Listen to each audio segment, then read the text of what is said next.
Haleluya, puji Tuhan. Baik Ibu-ibu, aku cinta Indonesia ya, sebuah materi yang waktu itu saya share di Bandung dan mungkin biasa di Wonogiri dan di Solo dalam materi yang sama, adalah sebuah materi yang menjadi reminder bagi saya untuk bagaimana memiliki sebuah yaitu kecintaan bagi bangsa ini ya. Aku cinta Indonesia. Kejadian 13 ayat 14 sampai 15 tadi ya menjadi sebuah dasar dari materi kita sore hari ini, yaitu bagaimana ketika Lot dan Abraham berpisah. Lot memilih lembah Yordan dan Abraham memilih yaitu tetap menetap di Kanaan, dan Tuhan berbicara kepada Abraham, pandanglah sekelilingmu dan lihatlah. Dari tempat engkau berdiri itu ke timur dan barat, utara dan selatan. Sebab seluruh negeri yang kau lihat itu akan kuberikan kepadamu dan kepada keturunanmu untuk selama-lamanya. Ya, dari sini kita melihat yaitu bahwa cara pandang kita terhadap sesuatu itu sangat menentukan siapa diri kita, arah kita kemana, makna yang bisa kita ambil, bahkan kontribusi apa yang bisa kita lakukan, bahkan juga prioritas di dalam kehidupan kita, ya. Dan itulah yang seperti di dalam Kejadian 13 tadi, Ibu-ibu, mari kita bersama-sama memiliki sebuah pandangan seperti Abram melihat bagaimana tanah Kanaan itu sebagai sebuah tanah perjanjian, ya, sebagai sebuah tanah perjanjian. Ya, yaitu Indonesia itu adalah rumah kita. Sebuah pandangan, sebuah visi yang pertama, kalau kita mau membangun atau memiliki kecintaan kita terhadap Indonesia adalah yaitu bagaimana kita memandang. Pandangan yang pertama adalah Indonesia itu adalah rumah kita. Ya. Ketika kita melihat dan kita menyadari bahwa Indonesia itu adalah rumah kita, maka visi bagi Indonesia itu harus menjadi yang harus kita miliki, yaitu bahwa bagaimana kita membangun kesejahteraan bangsa bagi itu ada di dalam diri kita. Yeremia 29 ayat 7 dikatakan, usahakanlah kesejahteraan kota kemana aku buang, dan berdoalah untuk kota itu kepada Tuhan, sebab kesejahteraannya adalah kesejahteraanmu. Nah, di sini Ibu-ibu, mari kita melihat satu ayat ini yang menjadi sebuah reminder bagi kita. Kalau kita melihat dan memandang Indonesia rumah kita, mari kita bersama-sama memiliki sebuah kerinduan yang sama, bagaimana kita membangun kesejahteraan bersama. Ada dua hal di dalam ayat ini yang Tuhan ingatkan bagi kita. Yang pertama, Tuhan mau kita mengusahakan kesejahteraan di mana kita tinggal. Artinya ada sebuah mandat pembangunan yang harus ada di dalam diri kita ketika kita merasa bahwa kita adalah umat yang telah diselamatkan, yaitu ada mandat pembaruan dan ada mandat pembangunan. Mengusahakan kesejahteraan kota. Seringkali ada banyak pandangan, yaitu bahwa orang Kristen itu eksklusif. Orang Kristen itu kadang-kadang tidak mau membaur. Orang Kristen itu kadang-kadang ya mungkin tidak bisa bersosialisasi. Tetapi firman Tuhan mengingatkan kita pada sore hari ini, usahakanlah kesejahteraan kota kemana aku buang. Blooming where God plants you. Berkembanglah, bertumbuhlah di mana Tuhan menanam engkau. Artinya ketika kita ada di sebuah kota itu bukan kebetulan. Kita ada di Indonesia bukan kebetulan. Kita ada di Semarang bukan kebetulan. Kita ada di Bandung, kita ada di Boyolali, ada di Wonogiri, kita ada di mana, di kota mana, di negeri ini. Itu tidak kebetulan. Tetapi ada sebuah maksud Tuhan untuk kita mengambil bagian di dalam sebuah mandat pembangunan, yaitu apa? Membangun kesejahteraan. Saya sangat percaya dan sangat yakin bahwa Tuhan memberikan sebuah karunia dan anugerah dan kemampuan yang luar biasa bagi kita. Karena Tuhan punya maksud dan tujuan untuk kita apa? Memberi dampak. Untuk kita bisa memberikan ngefek gitu loh. kita bisa menjadi berkat di tempat di mana kita berada. Karena itu yang pertama, Tuhan mau kita mengusahakan kesejahteraan kota atau tempat di mana kita berada. Yang kedua, Tuhan mau kita berdoa untuk kota atau tempat di mana kita tinggal atau kita berada. Kita boleh mengkritisi, kita boleh tidak setuju dengan kebijakan. Kita boleh kadang-kadang bersungut dengan apa yang sepertinya nggak nyaman. Tetapi pernahkah kita terpikir bahwa kita mendoakan? Kita mendoakan negeri kita mendoakan bangsa kita. Kita bersyukur ada banyak lembaga-lembaga yang menolong kita untuk kita memiliki pokok-pokok doa untuk mendoakan. Tapi mari kita jujur, daripada kita bersungut-sungut, kita mungkin mengkritisi, tapi mari kita lakukan hal yang benar-benar berkenan di hati Allah. Mendoakan tempat, kota, negeri di mana kita berada. Itulah sesuatu yang penting dan itu sangat-sangat dibutuhkan bangsa ini. Kita bersyukur ya oleh karena dalam perjalanan hidup bangsa ini Tuhan izinkan orang-orang ada di dalam setiap sejarah. Ada orang yang sungguh-sungguh mengambil bagian di dalam sejarahnya. Karena itulah saya setuju dengan apa yang dinyanyikan kemarin di dalam perayaan ya, peringatan upacara ke-77 HUT RI di Istana Merdeka ya. Ojo dibanding-bandingkan. Mari kita tidak membandingkan satu pemimpin dengan pemimpin yang lain. Karena semua mengambil bagian di dalam sebuah masa dan dalam sejarah. Dan itulah yang terbaik yang Tuhan tetapkan menjadi pemimpin kita. Ketika engkau tidak setuju, berdoalah. Ketika engkau merasa terjadi ketidakadilan, berdoalah. Karena itulah kita membawa bangsa kita ya kepada Tuhan. Yang pertama tadi katakan, aku cinta Indonesia. Visi kita, cara pandang kita terhadap bangsa kita akan mempengaruhi cara kita memperlakukan, cara kita hidup, cara kita bertingkah laku, cara kita merespon kebijakan, bahkan cara kita hidup di dalam sehari. Karena itulah yang pertama, mari kita bersama-sama memiliki visi. Indonesia, rumah kita. Bersama-sama kita mengusahakan kesejahteraan bagi bangsa kita. Yang kedua, ketika kita mau membangun kecintaan kita kepada bangsa kita, tidak ada cara lain kita mau mengambil bagian, yaitu menjadi pribadi yang unggul. Bagaimana kita mempersiapkan anak-anak kita menjadi pribadi yang unggul.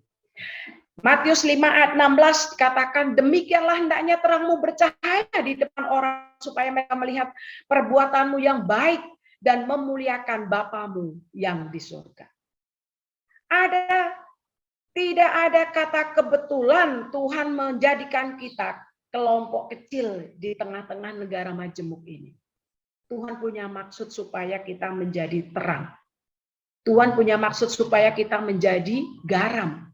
Tuhan punya maksud supaya kita menjadi reklame bagi kebaikannya, reklame bagi kemurahannya, reklame bagi kasih setianya bagi bangsa ini. Karena itulah diingatkan pada kita seorang pribadi yang unggul, seorang pribadi yang mampu bercahaya di tengah-tengah kegelapan, seorang pribadi yang benar-benar membawa terang dan dampak di tengah-tengah masyarakat yang ada di sekitar kita. Saat ini kita sedang mempersiapkan generasi emas.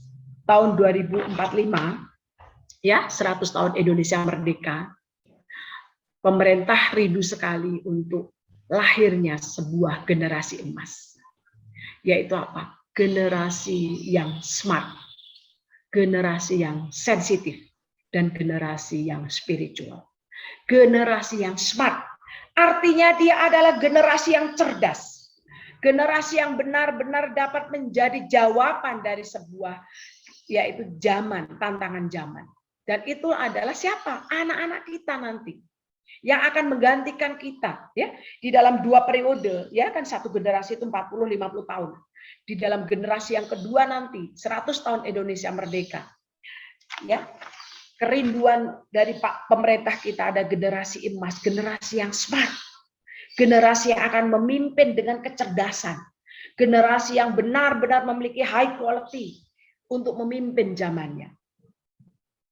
Indonesia dirindukan akan menjadi 7 kekuatan ekonomi dunia. Dan 70% dari penduduk Indonesia adalah generasi produktif, yaitu generasi yang tadi saya sebutkan, generasi yang smart. Yang kedua, generasi yang sensitif. Generasi yang sensitif artinya sebuah generasi yang mana dia sangat sensitif terhadap keadaan. Dia sensitif terhadap yaitu kondisi yang terjadi. Generasi yang sensitif terhadap lingkungan. Generasi yang benar-benar peka terhadap lingkungan sekitar. Itulah generasi yang sensitif. Generasi yang mau peduli terhadap sesama, peduli terhadap lingkungan, peduli terhadap bangsanya, peduli terhadap masalah-masalah di sekitar. Yang pertama tadi apa? Generasi yang smart. Yang kedua adalah generasi yang sensitif, yaitu generasi yang peduli dan peka terhadap lingkungan. Dan yang ketiga adalah generasi spiritual, yaitu generasi yang memiliki kehidupan rohani yang cukup kuat, menjadi sebuah fondasi untuk dia melangkah, sehingga dia memiliki sebuah karakter. Dia memiliki sebuah karakter ilahi yang itu menjadi dasar dia bertindak, menjadi dasar dia mengambil keputusan, menjadi dasar untuk dia membangun kehidupan, menjadi dasar untuk dia berperilaku sebagai anak bangsa. Itulah yang dirindukan adalah bagi kita semua ada generasi-generasi yang benar-benar generasi yang akan mengambil alih kepemimpinan negeri ini, yaitu generasi yang unggul, generasi emas.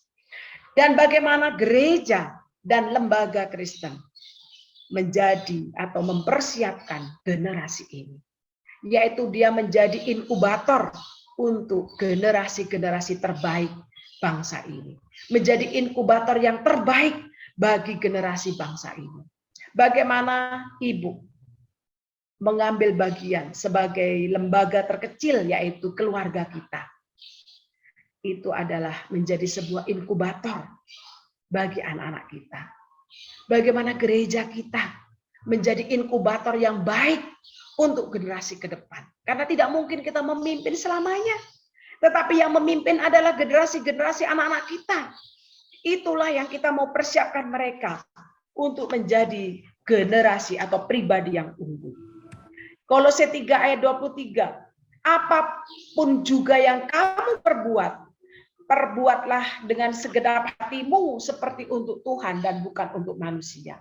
Ibu-ibu, prinsip atau sumber dari etos kerja Kristiani yang tertinggi adalah seperti apa yang tertulis di dalam Kolose 3 ayat 23. Membangun sebuah etos kerja yang baik. Generasi yang atau pribadi yang baik, generasi yang unggul adalah generasi yang memiliki etos kerja yang baik, yang bisa diperhitungkan, yang bisa memberikan sebuah produktivitas yang terbaik, produktivitas yang maksimal bagi yaitu pekerjaannya, bagi keluarganya, bahkan bagi bangsanya, bagi pelayanannya, bagi gerejanya. Yang kedua, bagaimana gereja dan lembaga-lembaga Kristen bisa membangun sebuah habit of learning, yaitu sebuah budaya belajar dan bertumbuh. Menjadi sebuah inkubator di mana seorang anak, seorang siapapun pribadi yang ada, mereka bisa belajar sesuatu dan mereka bisa bertumbuh di dalam kapasitas, karakter, dan kompetensinya.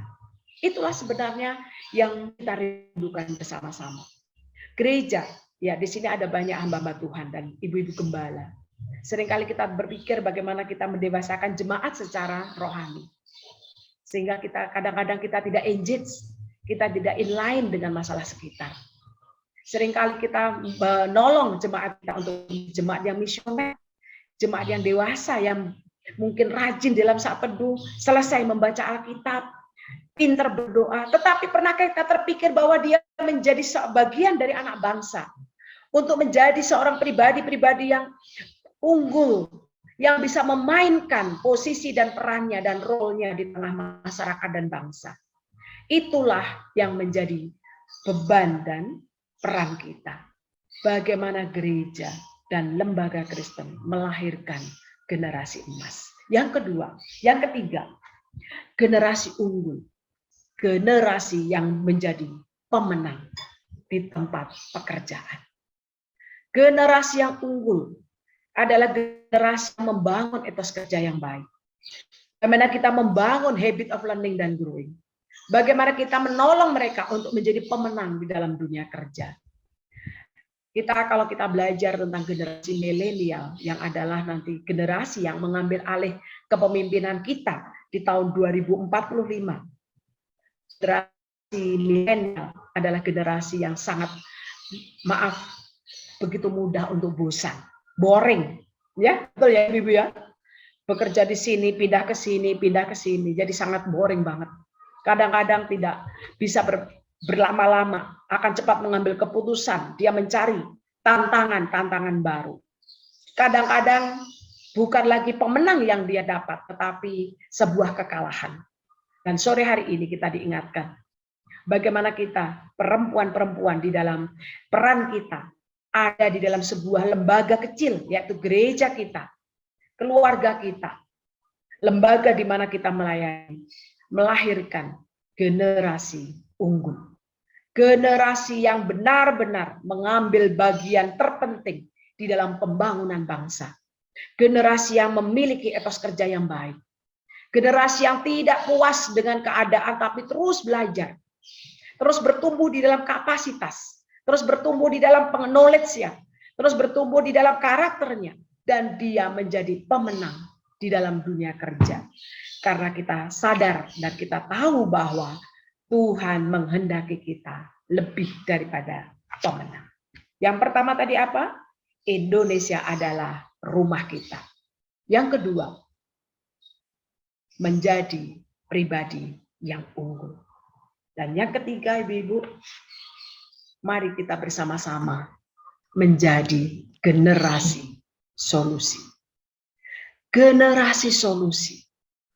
Kita hidup di zaman yang terus mengalami tantangan, masalah yang terus tiap hari tidak semakin mudah, tetapi semakin kuat tantangan itu, semakin berat tantangan itu. Dan ada banyak orang yang akhirnya ada di dalam kekalahan dan akhirnya memutuskan untuk berhenti. Tetapi pernahkah kita terpikir bahwa ketika Tuhan menempatkan kita, Tuhan menjadikan kita sebuah generasi solusi. Generasi yang menjadi problem solver, bukan problem maker. Generasi yang menjadi pemecah persoalan, bukan penyebab persoalan. Generasi solusi adalah generasi yang bisa memberikan solusi atas tantangan yang dihadapi oleh generasinya, atas tantangan yang dihadapi oleh masyarakatnya. Karena itulah saya mau menggelitik setiap kita. Mari kita bersama-sama, siap tidak siap, kita menjadi generasi solusi. Generasi yang memberikan sebuah solusi bagi permasalahan dan persoalan yang ada di sekitar kita. Wah, Bu Nisi, saya nggak bisa itu. Saya kan tidak sehebat tokoh-tokoh, tidak harus hebat. Tetapi kita bisa memulai. Kita memulai untuk mengangkat kemuliaan, harkat dan martabat bangsa kita. Dimulai dari mana? Dimulai dari diri kita. Mari kita menjadi generasi solusi untuk terus menyatakan kemuliaannya di tengah bangsa kita. Yaitu bagaimana kita mengangkat harkat dan martabat bangsa kita mulai dari diri kita. Kalau kita seringkali kita prihatin dengan apa yang menjadi stigma di luar ya, oleh karena begitu banyaknya pekerja-pekerja migran ya yang dikirim oleh bangsa kita ke luar negeri. Sehingga seringkali orang katakan negara kita adalah negara pengekspor tenaga-tenaga migran, bukan orang-orang ahli. Seringkali stigma-stigma yang tidak baik kita dengar. Tapi kita bersyukur dalam 10 tahun terakhir ini kita melihat kemuliaan itu. Ya, penghargaan itu sudah mulai terlihat dengan kepemimpinan yang ada sekarang ini. Tetapi mungkin kita bukan dalam posisi pemimpin atau pengambil kebijakan di dalam tataran tinggi.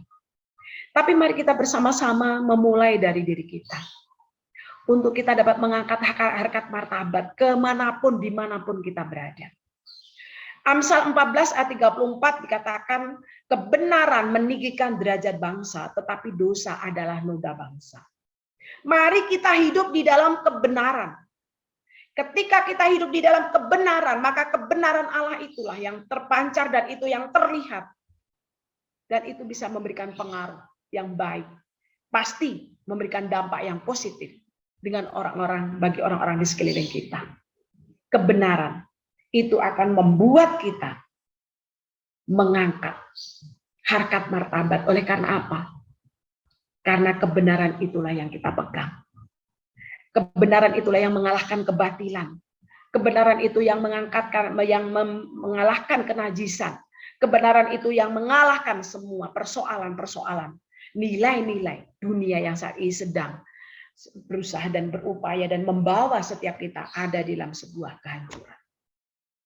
Bagaimana responsibility kita untuk kita menjadi sebuah generasi solusi? Dikatakan di sini saya menuliskan responsibility begins with me. Tanggung jawab itu dimulai dari saya. Mari kita katakan bersama-sama, siapapun ibu-ibu dimanapun kau berada, tanggung jawab untuk menyatakan kemuliaan, mengangkat harkat martabat itu dimulai dari saya. Amin, dimulai dari saya. Jangan pernah menuntut orang lain melakukan yang baik dan benar kalau kita belum memulainya. Kita mulai dengan keteladanan di dalam diri kita. Kalau ibu, mungkin saya percaya ibu sering ya ada perjalanan ke luar negeri. Kita perjalanan ke berbagai daerah. Kita ada dalam sebuah komunitas. Kita seringkali ada di dalam sebuah aktivitas di dalam perjalanan di jalan raya. Halo ibu-ibu, mari kita memulai kemuliaan dan harkat martabat itu mulai dari diri kita. Dengan cara-cara yang sederhana. Tidak usah mulu-mulu, tidak usah berjuang karena tidak semua kita jalurnya politik. Tapi jalur kita adalah sebagai ibu rumah tangga, sebagai seorang perempuan.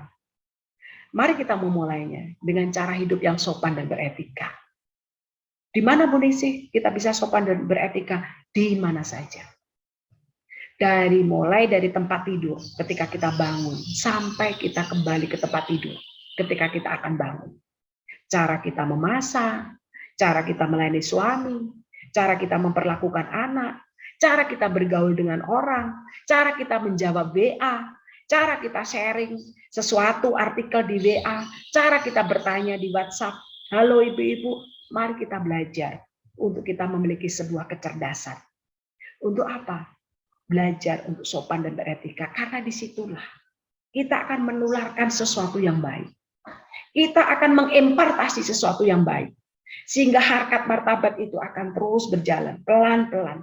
Saya percaya kita ada 42 orang ini kalau kita memulai suatu kehidupan yang sopan, suatu kehidupan yang beretika akan berdampak 1 kali lipat, 2 kali lipat, bahkan mungkin 4 kali lipat orang-orang yang lain yang ada di sekitar kita.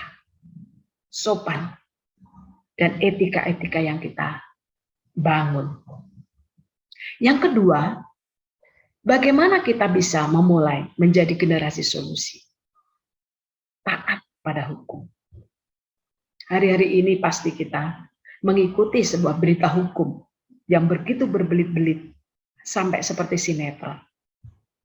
Dan sayang sekali, yang kena kasus hukum itu adalah saudara kita. Sangat menyedihkan. Tetapi itulah yang kita hadapi dalam satu, ya. Kita berdoa supaya diri kita sendiri, kalau ada hukum yang diberlakukan dari tingkat yang terendah, hukum mana? Hukum dalam rumah tangga. Hukum mana? Hukum di dalam masyarakat terkecil. RT, RW, kelurahan, kecamatan, kabupaten, provinsi, sampai di negara kita. Kita taat. Karena apa? Hukum itu diatur untuk kesejahteraan, untuk ketertiban, dan untuk kepersetujuan kita sebagai hidup di dalam bernegara. Bayangkan kalau semua tidak taat, pasti kacau bangsa kita. Yang ketiga, membayar pajak. Kita senang oleh karena sudah mulai ada transparansi yang terus berjalan di negeri ini. Ada banyak sekali ya kemajuan-kemajuan yang bisa kita nikmati di dalam hasil ketika pengelolaan pajak itu dikelola dengan baik. Sarana prasarana yang begitu yang mulai berkembang dan mempermudah semua sarana produksi dan perekonomian di negeri kita. Kita bersyukur. Karena itulah ibu-ibu, saya bukan aparat pemerintah. Ya, saya bukan lurah Keranggan nih yang baru bergabung nih. Saya hanyalah seorang perempuan. Ini saya tahu ini Bu Lurah Chandra. Saya bukan Bu Lurah, tetapi mari kita bagian dari anak bangsa ini. Kalau akad bisa katakan aku cinta Indonesia, berarti mari kita sepakat untuk membayar pajak. Mau dibayar tanggal 1, mau dibayar tanggal 30, sama. Mau dibayar bulan Januari, mau dibayar bulan Desember, itu sebenarnya sama. Sama-sama kita mengeluarkan uang. Kenapa tidak? Kita mengelolanya dan kita sepakat membayarnya awal. Sehingga manfaat perpajakan itu bisa kita rasakan. Yang keempat, generasi solusi adalah generasi yang tidak memunculkan masalah, tetapi menjadi generasi yang memberikan solusi, yaitu problem solver atas masalah yang dihadapi bangsa kita. Yaitu dimulai dari diri kita. Sopan dan beretika, taat pada hukum, membayar pajak, tertib lalu lintas. Ini adalah sesuatu yang pelik. Kalau ibu mau mengalami sebuah kedewasaan emosi, pasti dimulai di dalam ketika kita ada di dalam lalu lintas, di jalan raya. Kita sangat dibentuk untuk kita bisa menahan emosi, untuk kita tidak mengumpat, tidak menggerutu, kita tidak marah, kita bisa menahan emosi kita. Tetapi mari kita mulai ketika orang lain melanggar, kita tertib dan mentaati. Saya dengan anak saya, karena kebetulan kalau berkendara seringkali dengan Samuel kami sering mencoba. Ketika pagi-pagi lampu merah. Saya lihat di depan saya itu lampu merah, orang nyerobot, mereka jalan. Tapi ketika kami berhenti, orang-orang di belakang kami ikut berhenti. Artinya apa? Artinya sebenarnya masyarakat kita tuh membutuhkan sebuah keteladanan.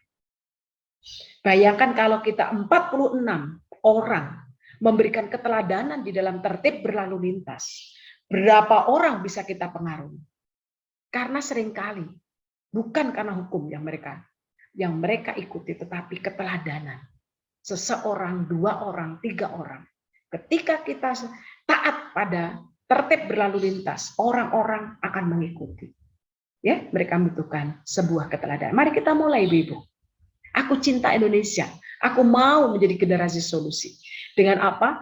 Dengan tertib berlalu lintas. Yang berikutnya adalah membudayakan antri, budaya antri. Saya sering prihatin ketika saya mungkin dalam perjalanan atau tugas ke luar negeri. Mesti kelihatan sekali kalau orang kita itu kadang-kadang tidak mau ngantri, nyerobot ketika di barisan imigrasi, kadang-kadang kita di bagian mana pengennya cepat, pengennya nyerobot sehingga. Nah, berani nggak kita menegur atau berani nggak kita memaksa diri kita untuk kita tetap ada di dalam antrian, apalagi kalau dalam pesta makannya buffet, semua pasti kejar-kejaran cepat-cepatan untuk ada cepat memegang piring, kemudian cepat dalam barisan.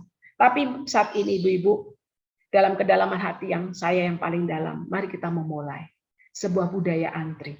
Tidak harus disuruh, tetapi seperti yang saya katakan tadi, masyarakat kita membutuhkan sebuah keteladanan. Kita memberikan keteladanan yang baik sebagai kecintaan kita terhadap bangsa kita. Kita mau generasi solusi dilahirkan, kemuliaan bangsa kita dinyatakan, dimulai dari kita. Dan yang berikutnya adalah kerendahan hati. Melihat orang lain lebih penting dari kita bukanlah sesuatu yang mudah. Karena sifat dasar dari dosa kita adalah egoisme dan egosentrisme. Tetapi mari kita melihat bersama-sama bahwa apapun pekerjaan yang kita lakukan itu membutuhkan sebuah konsep. Ada orang yang memiliki kekuatan dan ada orang yang memiliki kelemahan. Dan semua orang itu bisa memainkan role-nya dengan baik. Karena itulah kerendahan hati dibutuhkan untuk menempatkan orang lain di dalam porsinya. Tidak harus saya, tetapi orang lain bisa memegang kendalinya. Dan di sini dimulai. Itulah perjuangan ibu dan saya. Jangan dikira itu mudah. Saya berjuang untuk itu. Kerendahan hati akan menaikkan derajat kita. Kerendahan hati akan membuat kita dihargai. Kerendahan hati akan membuat kita happy. Dan yang terakhir adalah kegigihan. Generasi solusi membutuhkan pribadi yang unggul. Dan itu dimulai dari kita. Ada sebuah kegigihan. Saya berasal dari Wonogiri. Dan ini saya sedang ada di Wonogiri. Ada banyak hal yang kami pelajari dan kami ceritakan pada anak-anak tentang Wonogiri. Pada saat kami berkendara, ya, kami melewati, kebetulan tadi kami melewati Alas Ketu, ya, sebuah daerah. Di situ ada kanan kiri, ya. Kita tadi masuk dari Sukarjo itu menuju ke kiri, kemudian kita melewati pedesaan, kita lewati desa Mento, kita melewati desa apa tadi Sonoharjo, semua adalah hampir kering ya desanya. Ada pertanyaan yang disampaikan pada Samuel. Saya membayangkan bagaimana penduduk ini. Ada rumah yang kosong, mungkin ditinggalkan penduduknya, mungkin orang tuanya sudah meninggal dan tidak ada yang meneruskan karena mungkin ke kota. Tetapi saya belajar sesuatu adalah kata kegigihan. Dari sejak saya masa kecil, saya melihat ada sebuah attitude yang ditanamkan dan itu memang tidak hanya ditanamkan, dipaksakan. Harus ada di dalam diri kita adalah kegigihan.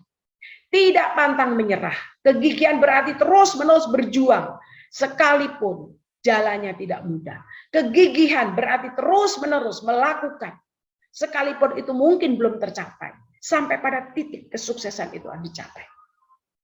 Dan inilah saya melihat bangsa kita adalah bangsa yang gigih. Perkembangan ekonomi yang terjadi.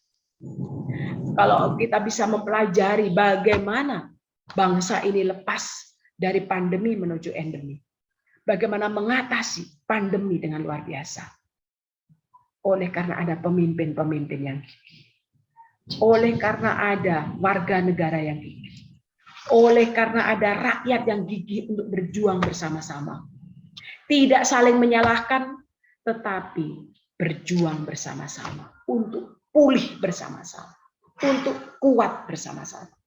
Dan inilah yang saya berikan sebuah reminder, bukan untuk ibu, tetapi juga untuk saya. Dan yang terakhir, kalau yang pertama tadi adalah Indonesia rumah kita. Yang kedua, jadilah atau mempersiapkan pribadi yang unggul, yang akan mengambil alih kepemimpinan dari bangsa kita, yaitu generasi emas. Pemimpin-pemimpin yang handal, pemimpin-pemimpin yang smart, pemimpin-pemimpin yang sensitif, dan pemimpin-pemimpin yang spiritual. Dan yang ketiga, yaitu generasi solusi. Generasi yang memberikan solusi atas persoalan yang dihadapi oleh bangsa kita. Maka yang keempat adalah generasi Daud. Aku cinta Indonesia. Berarti kita akan bersama-sama mempersiapkan diri untuk kita memiliki dan menjadikan diri kita menjadi seorang generasi Daud. Generasi Daud, keselamatan dinyatakan atas bangsa kita. Yohanes 3 ayat 16 dikatakan, karena begitu besar kasih Allah akan dunia ini, sehingga ia mengaruniakan anaknya yang tunggal, supaya setiap orang yang percaya kepadanya tidak binasa, melainkan beroleh hidup yang kekal. Adalah egois kalau kita sudah memiliki keselamatan itu dan hanya kita simpan sendiri. Adalah egois kalau kita sudah mengalami keselamatan itu dan kita tidak pernah bagi. Lalu ibu-ibu, bangsa ini membutuhkan keselamatan. Yaitu bagaimana kita mempersiapkan sebuah masa depan yang cerah dan penuh dengan damai sejahtera.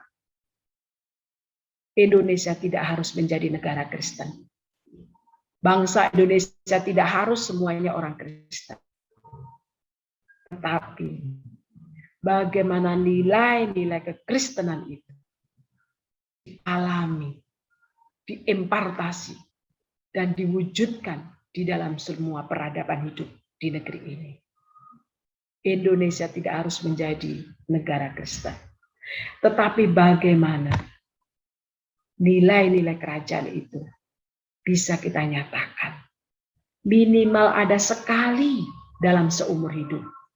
275 penduduk Indonesia mendengar kabar baik. Bagaimana caranya, Bu Ningsih? Ibu punya HP. Ibu punya banyak device. Ibu, saya kira siapa di antara ibu yang sekarang ini tidak punya handphone? Semua pasti punya handphone, betul ya? Ada yang satu, ada yang dua, ada yang tiga. Bayangkan kalau ya, ya, bagaimana kalau seminggu sekali atau satu hari sekali? Aku selama ini chattingan, aku tiap kali lihat. Yang penting aku bisa berjualan dengan HP, aku bisa melihat chatting dengan HP, aku bisa melihat berita-berita hukum yang sekarang atau politik dengan handphone. Tapi pernahkah kita terpikir, aku mau menggunakan HP-ku untuk memberitakan sebuah kabar baik, ya, sebuah kabar baik bagi orang lain. Itulah keselamatan yang kita bisa lakukan. Yang pertama, mendoakan. Mari kita berdoa supaya masa depan yang cerah dan penuh damai sejahtera itu dialami bangsa kita. Karena kasih Tuhan itu bukan hanya untuk kita, tetapi untuk setiap orang, termasuk untuk bangsa ini. 46 perempuan yang bersama-sama, mari kita mengimpartasikan kebenaran itu, sehingga nilai-nilai kerajaan bisa kita nyatakan. Nilai-nilai kerajaan bisa dihidupkan, diwujud nyatakan.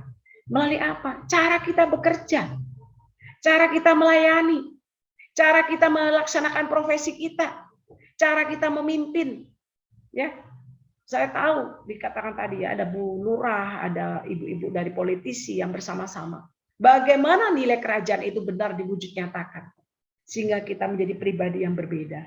Bahkan kita menyatakan, ya, sesuatu yang kebenaran, dan itulah yang kita nyatakan. Terang itu boleh diterima, boleh dialami oleh orang-orang di sekitar kita. Generasi Daud, keselamatan atas bangsa kita.